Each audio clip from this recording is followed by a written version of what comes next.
वज़ीर आला खैबर पख्तूनख्वा अली अमीन गंडापुर का कहना है कि बानी पीटीआई के खिलाफ कोई केस नहीं, ये सिर्फ अना की जंग है। सहाफ़ियों से गुफ्तगू में दावा किया कि मिलिट्री कोर्ट्स में ट्रायल सिर्फ मुसल्लह अफराद का होता है। बताया कि सिक्योरिटी इजलास में अदम शिरकत पर वज़ीर आज़म ने शिकवा किया, जिस पर उन्हें बताया कि उन्होंने पीटीआई का वजूद ही खत्म कर दिया है।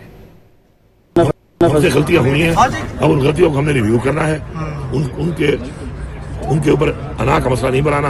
और यही मैंने मिलिट्री कोर्ट के बारे में यही कहा कि देखें, मिलिट्री में हमारे जो लोग गए हैं, हमारी पार्टी पॉलिसी नहीं थी, लेकिन अगर वो कोई लोग कहीं दाखिल हुए हैं वो मुसल्ला नहीं थे, और मुसल्ला एक बंदा जब ना हो उस पर मिलिट्री ट्रायल नहीं हो सकता। इनको आप रिहा करें। पहले असल में एक्चुअली शहबाज शरीफ साहब ने जब बात शुरू की तो उन्होंने कहा कि देखें जी, आज भी ये लोग नहीं आए, कौमी मसला था, कौमी यकजहती की बात है, मुल्क में लॉ एंड ऑर्डर की बात है, तो उसमें आज भी ये लोग नहीं आए।